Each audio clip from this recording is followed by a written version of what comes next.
예비 프로젝트는 조사가 안 되거든요.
나왔어요. 많이 진행해가고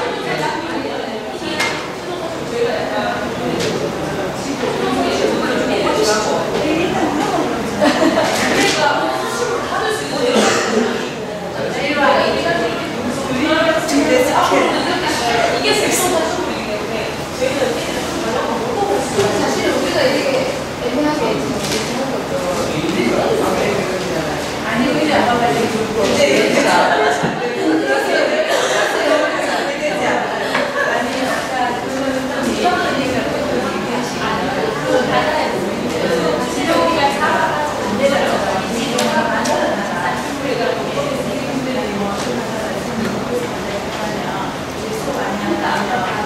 이걸 활용해서 할 수 있겠다.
기억이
뭐 좀 하고 있을까?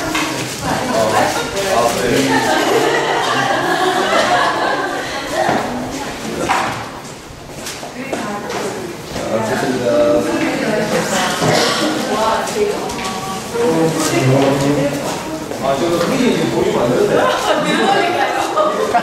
아니, 무슨 보이지 마. 왜 이러세요? 한번 들으세요. 아,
선생님, 예술 분야 쪽에 우리 동료 이런 방송 분위기 아니냐. 그런 게 안 하고, 내가 이거 있는데,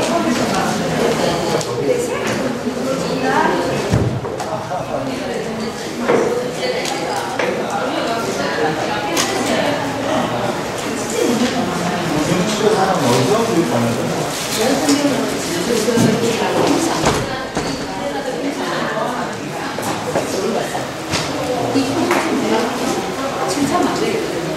정말 1박 2일 해가지고 한 18시간 그렇게 하고 시작했는데 되고 그야말로 사단체를 만들었는데 그런 것도 건강도 마찬가지로 삶이 엄청 많겠어요. 잘 찾아보고 그냥 웃기다 보면 웃기도 우리가 이렇게 기시는데 제대로 깨달은 그런 모습이라 이런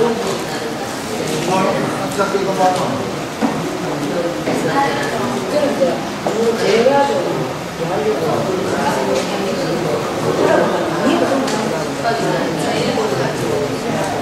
오히려 좀 방송들이 직장에서 이런 것들 만들지 못해도 저는 그냥 한 번에 이것만 하고 나머지는 스트레스 받으니까 이렇게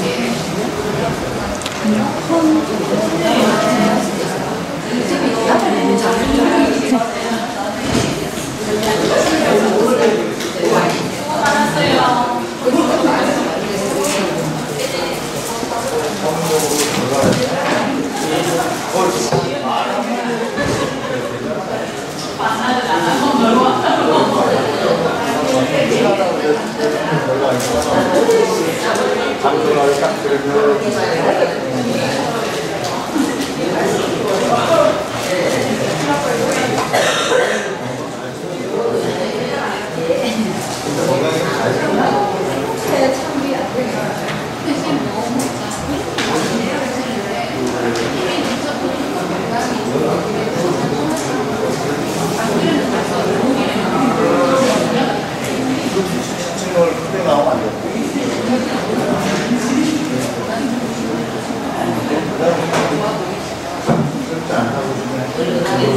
부자에서 진생은 잘 살고 있습니까?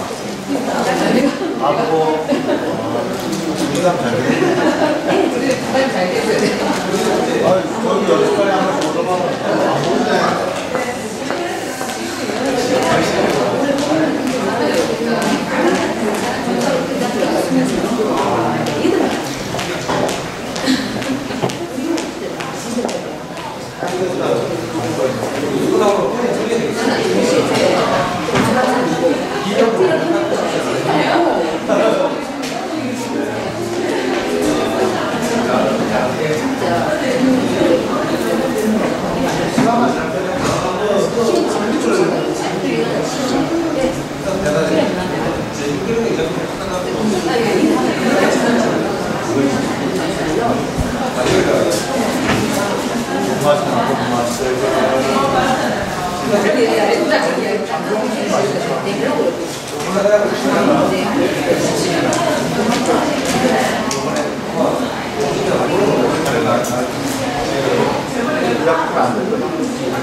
이건 저기 박수에서 유명한 거 상품이야. 방을 한번 이거를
선생님들 긴 시간 동안 잘 준비하셨습니다. 네. 어디선가 제가 무서워서 도망가지 않고 하고 계시다는 그런 소문이 약간 들리기도 하던데요. 저는 그런 사람 아닙니다.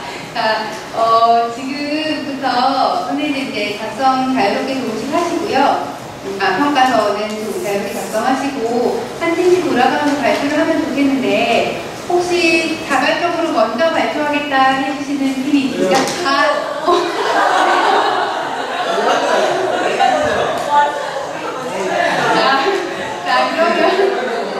그러면 네, 가장 민주적인 방법이 가위바위보로 정하도록 하겠습니다. 팀이 가위바위보 해서 협찬 팀을 정해주십시오. 묵직발. 가위바위보. 다시요. 가위바위보. 이긴 사람이 먼저니까 그럼 여기 이쪽 팀에서 먼저 시작하시겠습니다.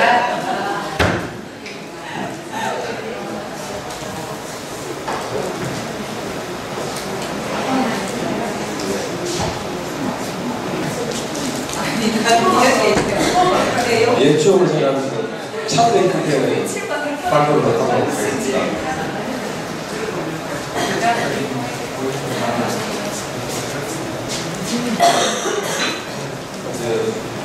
얘들 봐주시면 안 될까요? 감사합니다. 예. 제주에서 하게 된 주제는 통영 공정여행 프로그램 개발이라는 주제를 가지고 그래서 초등학교 5학년 이상을 해서 수준이나 영역에 따라서 이렇게 다양하게 고학생들까지 같이 적용할 수 있도록 이렇게 좀 했습니다. 기간은 3개월을 잡았고 빈도는 주기를 했습니다. 그리고 산출물은 테마별 공정여행 리플렛을 제작하고 있습니다. 주제 선정을 하는 단계에서 절차에 대해서 말씀드리겠습니다. 주제 선정하는 단계에서는 통영이 지금 관광의 실태가 어떠한지, 또 문제점은 어떤 것들이 있고 이런 것들을 개선할 수 있는 방안이 어떤 것이 있는지를 알아보고 공정여행이라는 것이 무엇이며 그런 통영이 가진 관광 상품의 가치가 어떤 것이 있는지를 찾아보는 활동을 주제 선정 단계에서 하고 사전 준비 및 조사 단계에서는 통영이 가지고 있는 관광 자원, 그 다음에 관광객의 관광 형태가 어떠한지 관광버스로 오는 우리 돈인지 연기 요라는 것들입니다. 그 다음 우리가 가지고 있는 도로라든지 숙박시설, 그 다음 식당 같은 인프라는 어떻게 구성이 되어 있는지 이런 데서 조사를 하고 우리 관광객을 장악할 수 있는 안내소가 위치가 어디 있고 어떻게 지금 운영이 되고 있는지 그 다음에 그런 것들에 대해서 한번 조사를 하는데 그 다음에 이루어질 실제 활동에 대한 팀 구성이나 역할, 그 다음 준비물이나 조사 도구에 대한 것도 이 단계에 들어가는 걸로 했습니다. 실제적인 프로젝트 활동은 반드시 이렇게 나누겠다는 건 아니고 이런 식으로 하면 좋겠다 해서 총 5개의 팀으로 이렇게 구성을 해봤습니다. 자연팀, 인물팀, 역사팀, 문화팀, 통영의 맛팀 이렇게 되어 있습니다. 그래서 그와 관련된 이런 주제로 기록하여 프로그램을 개발하는데 여기에서 중요한 것은 코스를 정하는 것이 중요한 것이 아니라 그 안에서 공정여행이라는 프로그램이 체험이나 또는 감상이 될 수 있는 것이고 다양한 형태가 될 수 있을 것 같습니다. 그런 것들이 되도록 죄송합니다. 잠시만요. 프로젝트 학습이기 때문에 각 팀에서 이 학습을 통해서 이제 이루어내야 될 교육적인 효과에 대해서 이제 생각을 해봤는데 자연팀 같은 경우에는 통영의 인물 관광에서 여행에서 이제 예양의 도시로 자연팀이 이제 굉장히 있습니다. 네. 자연팀에서는 통영의 자연여행을 통해서 생태 모델 중요성을 인지하는 이런 쪽으로 학생들이 학습이 이루어지면 좋겠다 생각했고 인물팀은 통영의 인물 여행에서 예양의 도시로 불리게 되는 기초점이 무엇인지 인지하는 이쪽으로 생각했습니다. 역사팀은 통영의 역사 여행을 통해서 통영에 대해서 장치문의 학생들이 가질 수 있도록 하는 쪽으로 생각했고요. 문화팀은 문화의 우수성이 무엇인지 알아보는 이런 식으로 했고 마지막 맛팀에서는 이 통영이라는 이 지역적인 특성이 가지고 있는 다양한 음식 문화가 얼마나 우수한지 그리고 얼마나 많은 사람들이 좋아하는지 이런 거에 대해서 교육적인 효과를 갖도록 하는 이걸로 프로젝트를 진행하도록 이렇게 유도하는 지도가 이루어지도록 하는 생각입니다. 그리고 프로젝트가 다 끝나고 나면 이제 그와 관련된 자료를 정리를 해서 실제로 플랫을 제작하고 요건 이제 쪽에서 아이디어를 준 건데 그냥 거기서 멈추지 말고 이 조사한 그 학생들이 직접 가이드가 되어서 여행객들에게 이렇게 안내하는 공사를 보고 이게 지금 참 좋겠다 이야기를 실제로 지금 우리 학교 자랑을 하는 건 아닌데 지금 이제 한예산 공익공항하고 연결을 해가지고 대월 셋째 주 토요일 날 달아보면서 봉사활동을 이제 오늘 관광객들에게 이렇게 소개하는 이런 프로그램을 합니다.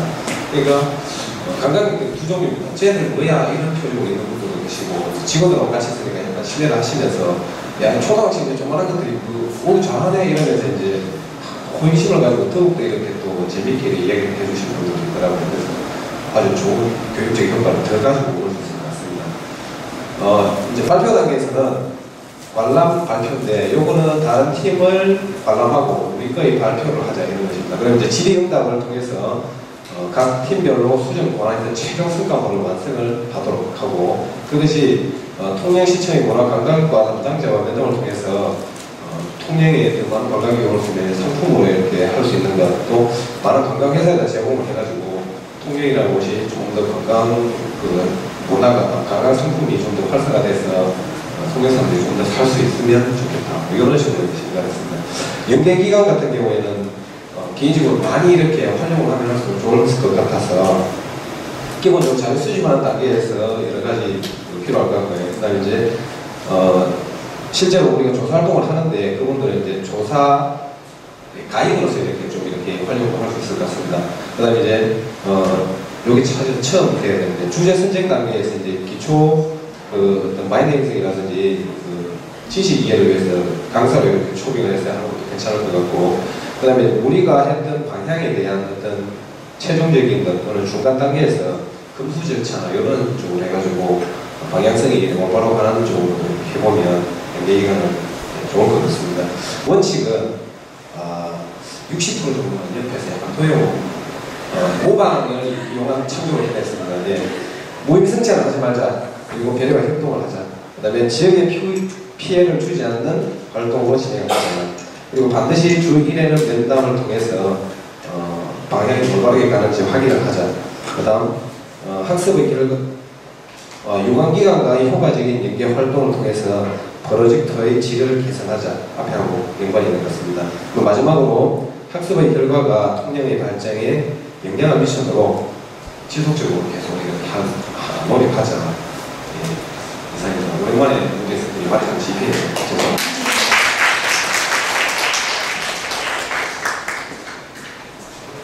예, 선생님들.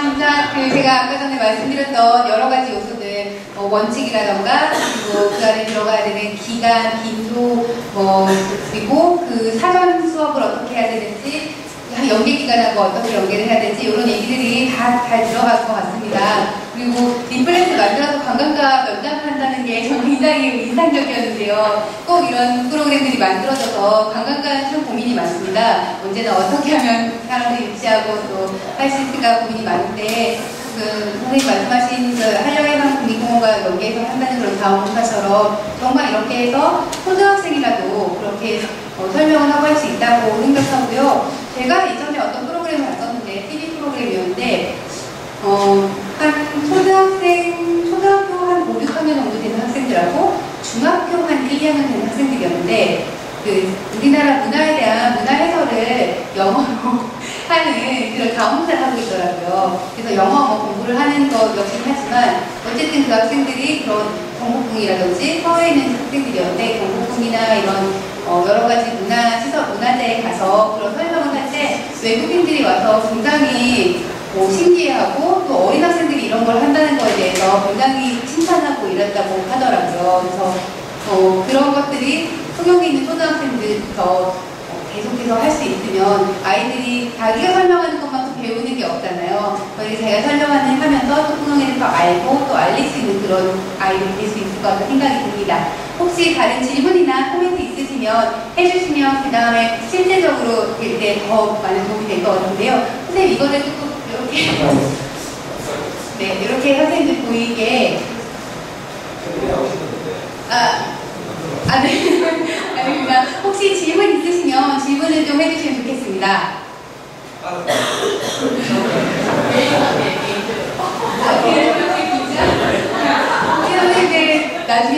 당할까봐 두려워서 질문 안 하시는 건 아니겠죠? 네, 그러면 다음 팀으로 넘어가도록 하겠는데요. 아까 가위바위보에서 져서 2등이 돼. 예, 두 번째 발표팀을 모시도록 하겠습니다.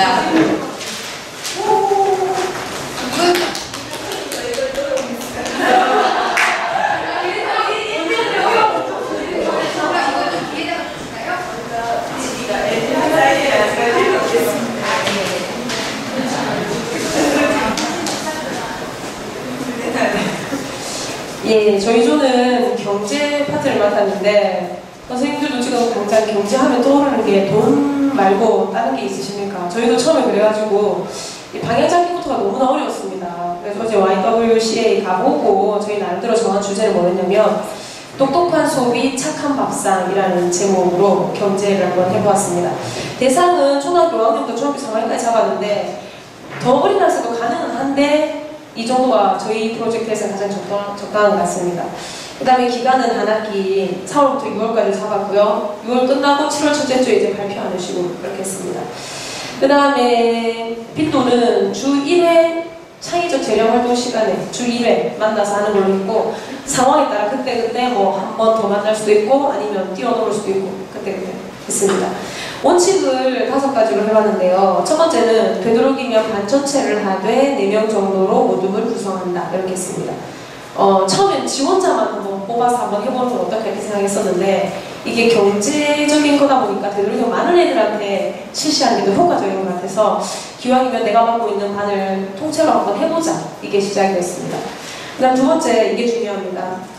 중도 포기 모둠이 생기지 않도록 수시로 점검한다. 이게 뭐냐면 점검한다가 뭐냐면 뭐 어떤 모임을 정기적으로 가지는 게 아니라 담당 선생님이 가서 뭐 잘하고 있느냐 뭐가 힘든데 이런 게 있으면 좀 애로사항을 좀 해결해주고 좀 틈을 두들겨주는 포기하지 말자 하고 나면 뭔가 많은 걸 얻는다. 애들은 원래 결과가 즉각적으로 안 나오면 약간 포기하고 힘들어하는 경향이 좀 있는 것 같아요. 제가 보기에는. 그래서 선생님이 그걸 계속 내가 보고 있다 이런 식으로 이제 감시를 좀 해주는 그런 역할을 하는 것이죠. 세 번째는 가장 중요한 건 학생들이 프로젝트의 주체가 되도록 한다. 선생님이 뭐 정해주는 게 크게 없습니다. 애들이 보통 주로 하거든요. 그 다음 네 번째는 프로젝트 후에도 가정, 지역과 연계될 수 있도록 한다. 이렇게 돼야만 이게 효과가 있는 거거든요. 그리고 그냥 우리 했지, 프로젝트 했지, 발표 잘했지, 와 잘했다, 끝 이렇게 하면 아무 효과가 없는 거기 때문에 4번이 중요하겠습니다. 그 다음 5번에 이론 수업과 교재는 지역단체와 연계하여 진행한다. 지역단체가 저희가 간 데가 YWCA라서 적었는데 다른 것도 얼마든지 있을 수 있습니다. 뒤에 보시면 알겠지만은 이걸 이렇게 하는 이유가 선생님보다는 좀 나름 더 그 분야의 전문가 선생님을 모셔서 강의를 듣는 게 훨씬 더 효과적인 것 같아요. 선생님이 해줄 수 있는 거는 저도 약간 피상적인 이론밖에 없기 때문에 전문가를 모시는 게 낫다고 생각했습니다. 자, 그럼 지금부터 한번 내용을 한번 설명해 보도록 하겠습니다. 첫 번째 예비 프로젝트로 뭐 했냐면 3월 한 달 동안에 애들을 불러 모아놓고 이제 우리가 같이 프로젝트를 한번 해보자 라는 말과 동시에 무조건 아무 이유 없이 용돈 기입장을 나눠줍니다. 그리고 한 달 동안 용돈 기입장을 무조건 쓰게 하는 게 바로 1번 시작입니다. 애들 이걸 왜 써요? 이렇게 물을 기회를 주면 안 됩니다. 그래서 그래 쓰는 거야. 자 해볼까? 이렇게 하는데 용돈 기입장 이 종류를 어디까지 쓰는 걸로 했냐면 만약에 이런 학생이 있을 거예요. 쌤 저는 그냥 그때그때 필요할 때마다 다 쓰는데요. 이러면 쓰면 되고 쌤 저는 한 달에 5만 원만 쓰는데요. 이것뿐만 아니라 자기한테 들어가는 다 쓰는 거예요. 엄마랑 같이 가서 옷을 샀다. 이것도 쓰는 거예요. 자기한테 들어가는 돈을 다 쓰는 거죠. 학원비도 쓰고 그 다음에 통신비도 쓰고 학용품값 이런 거 다 쓰는 걸로 그렇게 했습니다. 이렇게 3월달 한 달 동안에 일단 이걸 다 쓰게 되면 이제